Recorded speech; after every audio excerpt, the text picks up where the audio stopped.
जो लोगों की आकांक्षा थी कि बिहार भी आगे बढ़े, तो उसका प्रयास किया। चाहे बुनियादी ढांचा का प्रश्न हो, शिक्षा का क्षेत्र हो, स्वास्थ्य का क्षेत्र हो, कल्याणकारी योजनाओं का क्षेत्र हो, समाज में सौहार्द हो, सद्भाव हो, कानून का राज हो, तो सभी क्षेत्रों में और सभी चीजों के मामले में बिहार में काफी कुछ किया गया है। लेकिन कोई अगर स्पेसिफिक प्रश्न होगा तो उसका उसी प्रकार से उत्तर दिया जाएगा। एक सवाल ये उठता है कि आप 10 में से 8 साल भारतीय जनता पार्टी के साथ रहे और भाजपा का ये कहना है कि इन 8 सालों की आप विकास में हमारा भी हिस्सेदारी होनी चाहिए। आज आप दोनों अलग अलग वोट मांग रहे हैं, आपको लगता है कि जो उनकी हिस्सेदारी है वो वाजिब है? देखिए, उनके साथ समस्या एक ही है कि वो उपलब्धियों में हिस्सेदारी मांगते हैं और जो चीज नहीं हो सका उसका ठीकरा वो दूसरे पर फोड़ना चाहते हैं। वो कमाल के सहयोगी रहे। आपने पूछ दिया तो मैं बताना चाहता हूं, सहयोगी थे और कोई बात कहना मैं मुनासिब नहीं समझता हूं और न मैं उनकी भाषा में कोई बात करना चाहता हूं। हमारी भाषा अलग है, उनकी भाषा अलग है, तो उनके दावे पर मत जाइए। तो हर चीज की दावेदारी करते हैं, हर चीज की वो दावेदारी करते हैं। जरूर थे साथ, और हमारा जो अलगाव हुआ वो सिद्धांत के कारण हुआ। लेकिन उन्होंने जिस प्रकार से हमारे ऊपर आरोप मढ़ना शुरू किया, वो अच्छी राजनीति का परिचायक नहीं। अब उनको मैं किस चीज का श्रेय दूं? कभी जिन विभागों को वो चलाते थे उसका श्रेय मानते हैं कि वो तो पूरा उन्हीं का है। जिन विभागों से उनका कोई मतलब नहीं था उसमें भी कहते हैं कि हम शेयरर हैं। तो कोई एक कसौटी वो नहीं तय कर पाते कि किस कसौटी पर वो श्रेय लेंगे। लेकिन जब तक साथ थे, मैंने हमेशा गठबंधन धर्म का पालन किया और हमेशा महत्वपूर्ण निर्णयों में उन लोगों को विश्वास में लिया। ये गठबंधन धर्म का हमने पालन किया। लेकिन आज की तारीख में अगर वो किसी चीज की दावेदारी करते हैं और जो चीजें आज दिख रही हैं, बिहार का जो एक विकास की भूख जो बिहार में जगी है, वो सबसे बड़ी चीज है। मैं लालू जी के पास जाने से पहले एक सवाल का संक्षेप में आपसे आंसर चाहूंगा कि आपने ठीक कहा कि नाकामियों में वो हिस्सेदारी नहीं चाहते हैं। कोई एक ऐसा फैसला, एक ऐसा कदम जो आप उठाना चाहते थे और उनकी वजह से नहीं उठा सके बिहार के हित में, बताना चाहेंगे क्या? नहीं, ये उनकी सहयोग न मिला हो? नहीं, ये उनकी स्थिति नहीं थी कि हम कुछ करना चाहें और उसमें वो बाधा डालें। जी, ये उनकी स्थिति नहीं थी। वो बाधा डालने की स्थिति में नहीं थी और कोई बाधा डाले नहीं। यदा कदा एक दो मसले पर उनके मन में थोड़ी बहुत बात थी भी, लेकिन उसको वो प्रकट औपचारिक रूप से नहीं करते थे।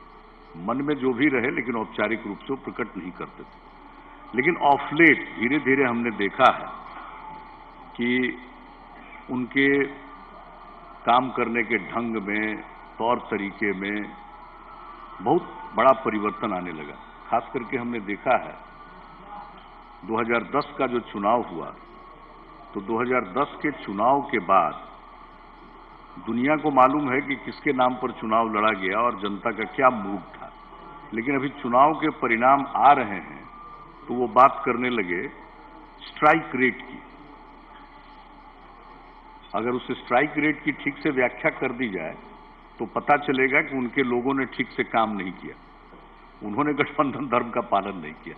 लेकिन मैंने कभी इस विषय को उभारा नहीं और हमने इसको झेल लिया। यही नहीं, हमने जो कुछ भी सामाजिक क्षेत्र में काम किया समाज के वंचित वर्गों को मुख्य धारा से जोड़ने की हमने कोशिश की। उसमें हमने किया जैसे दलित समाज में भी जो हाशिए पर हैं, पूरा दलित समाज के लिए काम हुआ, लेकिन जो समाज हाशिए पर था उसको महादलित वर्ग के रूप में चिन्हित करके काम हुआ। पिछड़े वर्गों में पिछड़ापन है, लेकिन उनमें भी जो ज्यादा पिछड़े थे, अति पिछड़े वर्गों के कल्याण के लिए ज्यादा योजनाएं बनी, महिलाओं के लिए, अल्पसंख्यकों के लिए, समाज के हर तबके के लिए।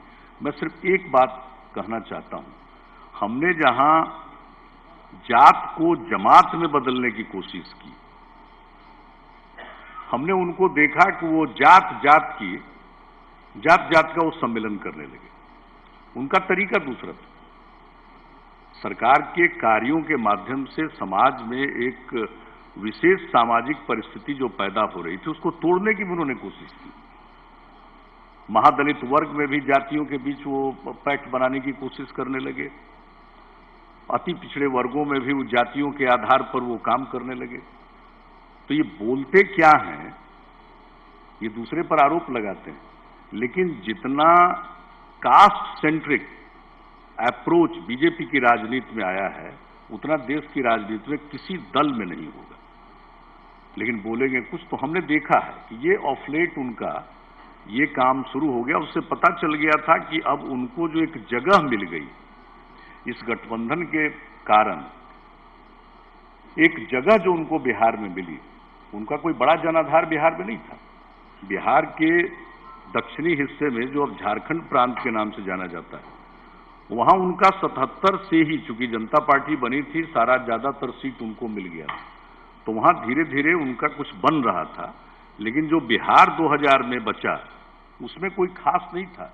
इस गठबंधन के कारण उनको जो आधार मिला, तो 2010 के बाद उनके मन में ये बात आ गई कि अब सीधे अपने बलबूते पर आगे बढ़ना है। तो ये बाद में जो बोलते रहते हैं ना, इन बातों में कोई दम नहीं है, उनकी सोची समझी रणनीति थी। ये उदयकांत चौधरी जी का सवाल है नीतीश जी आपके लिए कि समृद्ध और संपन्न बिहार बनाने का जो आपका संकल्प है, तो बिना केंद्र सरकार की सहयोग के आप कैसे उसे पूरा करें?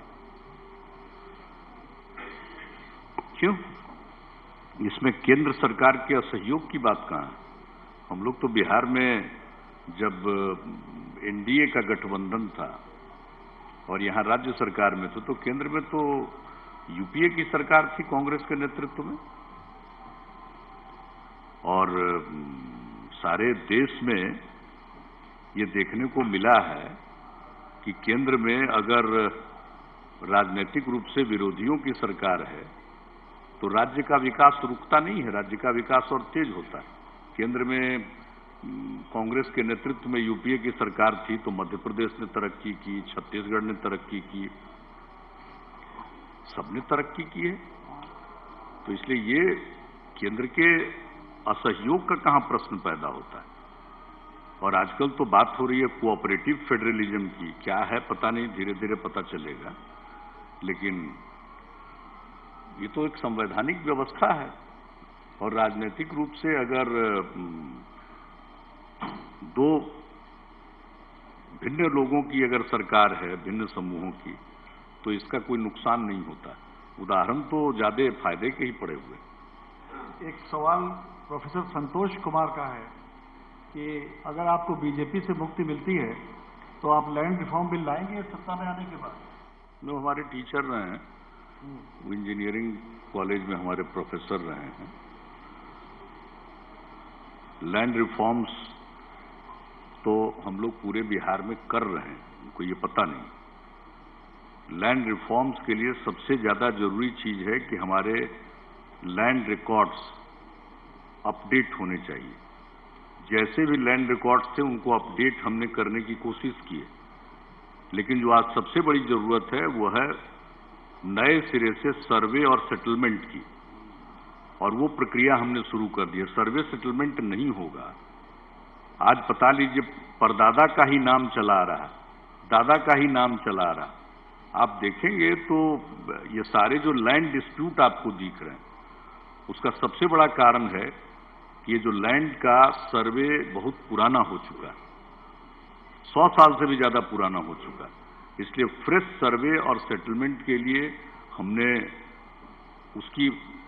उसमें समय कम लगे इसके लिए कानून बनाकर और वो काम शुरू कर दिया है हमने। और वो जब नहीं होगा तब तक आपको पता ही नहीं चलेगा, टाइटलशिप से लेकर के वो सारी चीज आज पूरे बिहार में नंबर 1, नंबर 2।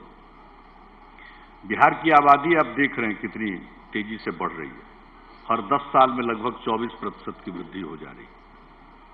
तो वैसी परिस्थिति में जो जमीन की स्थिति पहले थी वही जमीन की स्थिति आज नहीं, निरंतर बदलती जा रही है, आबादी बढ़ती जा रही है, बंटवारा होता जा रहा है, जमीन के टुकड़े होते चले जा रहे हैं। तो इस परिस्थिति में कंसोलिडेशन, चकबंदी बहुत जरूरी है। तो हमारा लक्ष्य है सर्वे सेटलमेंट के बाद टोटल कंसोलिडेशन का, और उसके लिए हमने कानून बनाया, उस पर काम चल रहा। शुरुआती उसमें बाधाएं आई, चूंकि वो एरियल सर्वे का प्रावधान हमने रखा था। एरियल सर्वे को शुरू करने में इतने जगहों से परमिशन की जरूरत पड़ती है, डिफेंस से लेकर कई जगहों पर।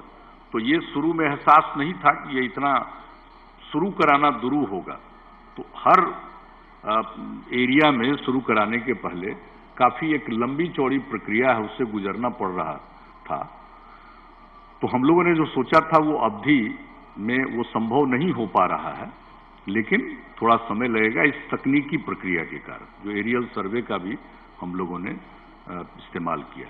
और लैंड रिफॉर्म्स के प्रति हम सब कमिटेड हैं। रूरल इकोनॉमी को बढ़ाने के लिए, ग्रामीण अर्थव्यवस्था को आगे बढ़ाने के लिए लैंड रिफॉर्म्स की जरूरत है। लेकिन लैंड रिफॉर्म्स के जो मायने परंपरागत तौर पर आप सोच रहे हैं वो आज के संदर्भ में बहुत हद तक अर्थहीन हो चुके हैं। एक नए सिरे से लैंड रिफॉर्म्स के बारे में सोचना होगा। एक आखिरी सवाल आपसे डॉक्टर अब्दुल सलाम का है कि इलेक्शन सिर पर है और योग के जरिए हिंदुओं को जोड़ने की कोशिश कर रही है बीजेपी। आप मुसलमानों को साथ लाने के लिए कुछ नया करना चाहेंगे? देखिए, जब तक आप हिंदू और मुसलमान के टर्म में सोचेंगे तब तक भारतीय जनता पार्टी लाभ लेती चली जाएगी। इस देश में और इस समाज में संघर्ष हिंदू और मुसलमान के बीच नहीं, इस समाज में संघर्ष हो रहा है कट्टरपंथी हिंदू और उदारवादी हिंदुओं के बीच में। और उदारपंथी किन चीजों पर, उदार विचार किनका? हिंदुओं का, जिनका विचार संपत्ति के बारे में, स्त्री के बारे में, इन सब चीजों के बारे में, वर्ण व्यवस्था के बारे में जो उदारवादी विचार हो, सहिष्णुता, टॉलरेंस। कुछ लोग इनटॉलरेंट होते हैं। तो इन विषयों पर जिनका विचार उदारवादी है हिंदुओं में, उनका संघर्ष आज कट्टरपंथियों से चल रहा है। और ये कट्टरपंथी अपने को मजबूत करने के लिए अल्पसंख्यकों के खिलाफ मुहिम चलाते हैं। आप जरा कल्पना करिए, इस देश में, इसमें कोई दो राय नहीं है कि हिंदुओं का विशाल बहुमत, 80% के करीब हिंदू हैं, उससे भी ज्यादा है। और इसके अलावे कई जो संप्रदाय के लोग हैं, चाहे सिख मान लीजिए, तो ऐसे लोग उनके करीब हैं। ऐसी परिस्थिति में ये हमेशा अल्पसंख्यकों का डर दिखाते हैं। ये किस हद तक लोगों को कायर बना रहे हैं, डरपोक बना रहे हैं। अल्पसंख्यकों का भय हिंदुओं को दिखाते हैं और अपना उल्लू सीधा करना चाहते हैं, कट्टरपंथ को मजबूत करना चाहते हैं। तो आज लड़ाई उनकी है, आज असल लड़ाई यहां है। और ये जो कुछ भी करना चाहेंगे, एक बात बहुत स्पष्ट है और धीरे धीरे नई पीढ़ी के बीच में हम सब लोग इसको ले जा रहे हैं और समझाने की कोशिश कर रहे हैं कि यह देश तभी मजबूत रहा है और मजबूत हुआ है। इतिहास के पन्नों को उलटकर देख लीजिए, प्राचीन काल से लेकर अब तक जब जब उदारवादी मजबूत रहे, जब जब कट्टरपंथी हावी हुए हैं, देश कमजोर हुआ है, टुकड़ों में बटा है। इसलिए आज जो कट्टरपंथी विचारधारा के लोग हैं, उनके खिलाफ साफ तौर पर इस परिप्रेक्ष्य में माहौल बनाना चाहिए। मैं तो समाज को हिंदू और मुसलमान के टर्म में देखता ही नहीं। समाज में जो हमारे देश में किसी भी धर्म और मजहब को मानने का अधिकार है और सभी धर्म मजहब के लोगों को बराबर की आजादी है। इस आजादी को कोई छीन नहीं सकता और अगर कोई छीनने की कोशिश करता है तो वो सफल नहीं होगा और न सफल होने दिया जा सकता।